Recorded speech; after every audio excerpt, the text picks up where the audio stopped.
दोस्तों, मेरा नाम है राज के वर्मा और आप देख रहे हैं रिपोर्टर जी। अगर आपने रिपोर्टर जी चैनल को सब्सक्राइब नहीं किया तो आपसे रिक्वेस्ट है, प्लीज चैनल को सब्सक्राइब जरूर करें, लाइक और कमेंट्स करना तो बिल्कुल ना भूलें। 2024 के विधानसभा चुनाव के नतीजों के बाद अब हरियाणा में बीजेपी इतिहास रचते हुए तीसरी बार सरकार बनाने जा रही है। एक बार को यह लग रहा था, तमाम एग्जिट पोल सर्वे ये कह रहे थे कि इस बार हरियाणा में बीजेपी नहीं कांग्रेस सरकार बनाएगी, लेकिन बीजेपी ने एक बार फिर यह साबित किया कि वो हारी हुई बाजी को भी जीतना जानती है। वो एक ऐसी खिलाड़ी है जो कब पासा पलट दे किसी को भी समझ में नहीं आता, और हरियाणा में कुछ ऐसा ही हुआ। अब सबसे बड़ी चर्चा इस बात की है कि नायब सिंह सैनी जब मुख्यमंत्री की शपथ लेंगे तो उनके मंत्रिमंडल में कौन कौन से ऐसे चेहरे होंगे जिन्हें शामिल किया जाएगा, यानी कि मंत्रिमंडल में कौन कौन से ऐसे विधायक हैं जिनकी लॉटरी लग सकती है, कौन से ऐसे विधायक हैं जिनकी दावेदारी सबसे मजबूत मानी जा रही है। तो एक एक कर उन तमाम चेहरों पर बातचीत करेंगे। सबसे पहले जो सबसे बड़ा नाम है वो है अनिल विज का। अनिल विज ने लगातार एक के बाद एक अंबाला कैंट से चुनाव लड़े और वो विधायक बने हैं, और सबसे बड़ा चेहरा भी अनिल विज को माना जाता है। इसके अलावा मनोहर लाल के बाद हरियाणा में दूसरा बड़ा पंजाबी चेहरा भी अनिल विज है। लेकिन यहां एक बड़ा संकट है, अनिल विज साहब क्या मंत्री पद को एक्सेप्ट करेंगे बीजेपी की तरफ से जो उन्हें मंत्री पद ऑफर किया जाएगा? क्योंकि जब नायब सिंह सैनी को मुख्यमंत्री बनाया गया था, मनोहर लाल खट्टर को मुख्यमंत्री के पद से हटाकर, तो अनिल विज साहब बेहद नाराज थे इस बात को लेकर कि वो सीनियरिटी और अनुभव के मामले में सबसे ज्यादा सीनियर है, उनका मेरिट के हिसाब से मुख्यमंत्री का दावा बनता था, लेकिन नायब सिंह सैनी को मुख्यमंत्री बना दिया। लेकिन जो ऑफर यानी कि जो मंत्री पद उन्होंने तब नहीं एक्सेप्ट किया, तो क्या इस बार अब दूसरी टर्म में नायब सिंह सैनी की दूसरी टर्म में वो इस पद को एक्सेप्ट करेंगे? ये भी देखना खासा दिलचस्प होगा। लेकिन यह भी माना जा रहा है कि अनिल विज को बड़ा और मजबूत मंत्रालय दिया जा सकता है बीजेपी की तरफ से, क्योंकि बीजेपी के सबसे पुराने नेताओं में शुमार करते और मनोहर लाल सरकार में भी गृह मंत्रालय जैसा महत्वपूर्ण पद जो है वो अनिल विज के पास था। लेकिन मनोहर लाल खट्टर और अनिल विज के बीच की तनातनी से भी सभी वाकिफ थे, क्योंकि उस दौरान भी अनिल विज साहब को कहीं ना कहीं ये बात थी कि लगातार हरियाणा में बीजेपी को वो आगे बढ़ाने का काम कर रहे हैं, और ऐसे में पहली बार विधायक बने मनोहर लाल को कैसे मुख्यमंत्री बना दिया। और यही स्थिति नायब सिंह सैनी के साथ भी अनिल विज साहब की देखने को मिली थी। तो खैर, लेकिन मंत्री पद की लिस्ट में सबसे ऊपर नाम जो है अनिल विज का है, और उसके बाद जो नाम है वो है राव नरबीर सिंह का। राव नरबीर सिंह की भी दावेदारी मजबूत मानी जा रही है। अमित शाह जब चुनाव के बीच जनसभा को संबोधित करने के लिए आए थे, उन्होंने खास तौर से इस बात का संकेत और इशारा दिया था कि आप राव नरबीर सिंह को जिताकर विधानसभा में भेजिए, इन्हें बड़ा मंत्रालय या यूं कहे बड़ा आदमी बनाने की जिम्मेदारी मेरी होगी। विधानसभा बादशाहपुर से रिकॉर्ड वोट से 2024 का विधानसभा चुनाव राव नरबीर सिंह ने जीता है। मनोहर सरकार में कैबिनेट मंत्री रहे हैं। 2014 में भी बादशाहपुर से बीजेपी की टिकट से चुनाव लड़ा था, जीत हासिल की थी और कैबिनेट मिनिस्टर बने थे। लेकिन 2019 में बीजेपी ने टिकट नहीं दिया, 5 साल का इंतजार किया, और 2024 में राव नरबीर सिंह ने बता दिया कि वो राजनीति के बादशाह है, कि किस तरह से वो उन्हें जब भी मौका मिलेगा वो अपनी पारी को बेहतर तरीके से जीतना जानते हैं। इसके बाद अगला नाम है महिपाल ढांडा का। पानीपत ग्रामीण से लगातार तीसरी बार विधायक बने हैं महिपाल ढांडा। जाट समाज से आते हैं, पिछली टर्म में पंचायत मंत्री रहे थे, इस बार भी इनकी दावेदारी इसीलिए मजबूत मानी जा रही है। इसके अलावा पूर्व सीएम मनोहर लाल के करीबी भी है और उनके संसदीय क्षेत्र से आते हैं। तो महिपाल ढांडा का जो है वो अगला नाम है। इसके बाद अगले नाम की बात करें तो महिला चेहरे के तौर पर कृष्णा गहलावत का नाम भी मंत्रिमंडल के तौर पर खासी चर्चाओं में है, और संभावित मंत्रियों की लिस्ट में ये भी काफी ऊपर हैं। कृष्णा गहलावत को भी नायब सिंह सैनी अपने मंत्रिमंडल में शामिल कर सकते हैं, इस बात की भी पूरी संभावना है। राय से विधायक बनी है, राजस्थान के राजनीतिक मिर्धा परिवार से रिश्तेदारी है, जाट और महिला दोनों का फायदा इन्हें मिल सकता है, और नायब सिंह सैनी के मंत्रिमंडल में बतौर राज्य मंत्री इन्हें शामिल किया जा सकता है। तो ये तमाम वो चेहरे हैं जिनके नाम पर यूं कहिए लगभग मोहर लग चुकी है, बस ऑफिशियल अनाउंसमेंट का इंतजार भर है। इसके बाद सुनील सांगवान जो है वो अगला नाम है इस लिस्ट में। चरखी दादरी में कमल खिलाने वाले सुनील सांगवान पुराने राजनीतिक परिवार से है।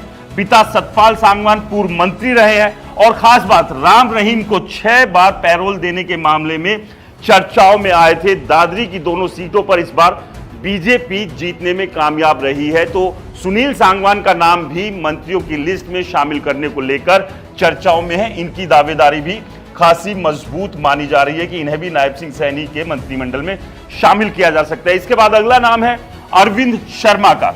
2019 में रोहतक से दीपेंद्र हुड्डा को हराकर सांसद बने थे और इस दौरान खासी चर्चाओं में आए थे, क्योंकि ये भूपेंद्र सिंह हुड्डा और दीपेंद्र हुड्डा का गढ़ था और इसी गढ़ में सेंधमारी अरविंद शर्मा ने की थी। लेकिन 2024 का लोकसभा चुनाव अरविंद शर्मा हार गए थे। उसके बावजूद पार्टी ने उन्हें विधानसभा चुनाव में गोहाना विधानसभा से टिकट दी और यहां से अरविंद शर्मा जीतने में कामयाब हुए।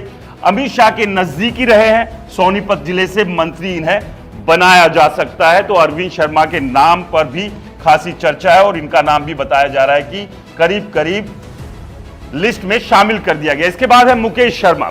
मुकेश शर्मा के नाम पर भी मोहर लग सकती है। गुरुग्राम विधानसभा से रिकॉर्ड वोटों से जीत दर्ज की थी। राव इंद्रजीत के करीबी है, ब्राह्मण चेहरा, और गुड़गांव के लोग लगातार ये मांग कर रहे हैं कि पिछले 2 टर्म से यानी कि 2014 और 2019 में बीजेपी के विधायक तो यहां से बने लेकिन किसी को भी मंत्री नहीं बनाएगा।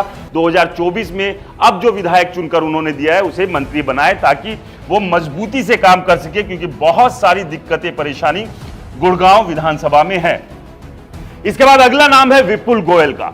विपुल गोयल फरीदाबाद से विधायक चुने गए हैं। मनोहर लाल के पहले कार्यकाल में उद्योग मंत्री थे।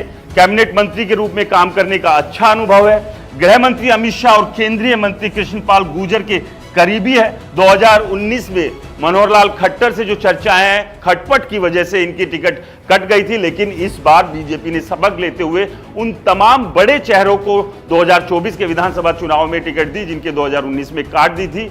और विपुल गोयल की दावेदारी भी सबसे मजबूत मानी जा रही है। उन्हें भी नायब सिंह सैनी के मंत्रालय में शामिल किया जा सकता है, मंत्रिमंडल में शामिल किया जा सकता है। अगला नाम है रणवीर गंगवा का। हरियाणा में बड़ा ओबीसी चेहरा है।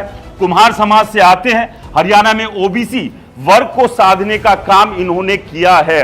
जगह जगह सम्मेलन और कार्यक्रम किए।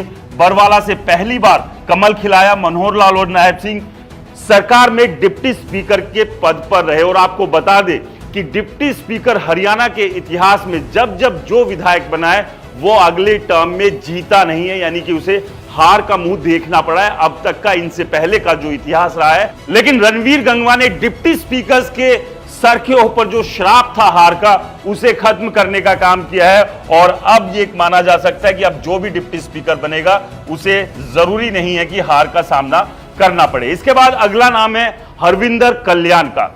हरविंदर कल्याण की बात करें तो ये रोड समाज से आते हैं। इस समाज के पानीपत और करनाल में अच्छे खासे वोटर हैं। कल्याण तीसरी बार लगातार घरोंडा से विधायक बने हैं और स्पीकर के पद के लिए हरविंदर का चयन हो सकता है, इस बात की चर्चाएं हैं। और मनोहर लाल खट्टर के खासे करीबी माने जाते हैं और उस लिहाज से इनको भी शामिल किया जा सकता है। इसके बाद है राम कुमार गौतम, दादा गौतम। ये भी हरियाणा के एक बड़े ब्राह्मण चेहरा है और जींद से आने वाली सफीदो सीट इन्होंने जीती है। पिछली बार जेजेपी कोटे से मंत्री बनना था लेकिन मंत्री नहीं बन पाए थे और उसके बाद लगातार दुष्यंत चौटाला को लेकर बयानबाजी जो है वो राम कुमार गौतम करते आए थे। लेकिन इस बार नायब सिंह सैनी की कैबिनेट में इनकी लॉटरी लग सकती है, इस बात की भी चर्चाएं है। इसके बाद है कृष्ण बेदी। वाल्मीकि समाज से आने वाले नेता हैं। मनोहर लाल सरकार में शाहबाद से विधायक चुने गए। इसके बाद सामाजिक न्याय एवं अधिकारिता विभाग में मंत्री बने। इसके बाद मनोहर लाल की टीम में भी ये रहे और नायब सिंह सैनी और मनोहर लाल दोनों के करीबी है और सरकार में बड़ी जिम्मेदारी इन्हें भी मिल सकती है। यानी कि जब शपथ ग्रहण समारोह होगा तो ये भी स्टेज के ऊपर आपको नजर आ सकते हैं। लक्ष्मण यादव रेवाड़ी से विधायक बने हैं। इससे पहले बात करें, रेवाड़ी से विधायक बने हैं। कांग्रेस के जो विधायक हैं रेवाड़ी से थे चिरंजीव राव, उनको इन्होंने हराया 2024 के विधानसभा चुनाव में। इससे पहले कोसली से विधायक चुने गए थे, यानी कि 2019 के विधानसभा चुनाव कोसली से लड़ा था और वहां से भी जीते थे। राव इंद्रजीत और मनोहर लाल दोनों के करीबी माने जाते हैं। अहिरवाल के महत्वपूर्ण जिले रेवाड़ी से इनको प्रतिनिधित्व दिया जा सकता है, तो इनके नाम की भी चर्चा मंत्रिमंडल में शामिल करने को लेकर चल रही है, जो लिस्ट फाइनल हो रही है उसमें। इसके बाद है कृष्ण पवार।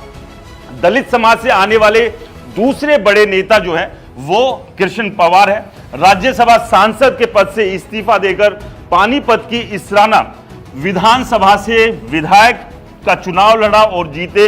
इनको मंत्री बनाकर दलितों को साधने की कोशिश जो है वो बीजेपी कर सकती है, जो कि लोकसभा चुनाव में देखने को मिला था कि जो दलित वोटर है वो खासे नाराज थे बीजेपी से, लेकिन विधानसभा चुनाव में खैर चीजें स्थिति बदली है और इन्हें मंत्री बनाकर दलित वोटर्स को साधने की कोशिश यहां पर बीजेपी कर सकती है। इसके बाद अगला नाम आता है विनोद भयाना का। पंजाबी समाज से आने वाले विधायक हैं, हांसी से लगातार तीसरी बार विधायक चुने गए हैं, मनोहर लाल के करीबी हैं। 2 टर्म में कोई भी बड़ी जिम्मेदारी सरकार में इन्हें नहीं मिली थी, ऐसे में उम्मीद लगाई जा रही कि इस बार इनका नंबर आ सकता है, इनकी लॉटरी लग सकती है। तो तमाम ये वो चेहरे हैं जिनके नामों पर चर्चा चल रही है और करीब करीब इनमें से काफी ऐसे चेहरे हैं जिनके नाम फाइनल हो चुके हैं। बस सिर्फ इंतजार है ऑफिशियल अनाउंसमेंट का, जब ये साफ हो जाएगा कि नायब सिंह सैनी के साथ कौन कौन से वो विधायक है जो मंत्री पद की शपथ लेने जा रहे हैं। आपको क्या लगता है हमें कमेंट्स कर जरूर बताएं। रिपोर्टर जी चैनल को सब्सक्राइब नहीं किया तो दोस्तों चैनल को सब्सक्राइब करना बिल्कुल ना भूलें। नमस्कार।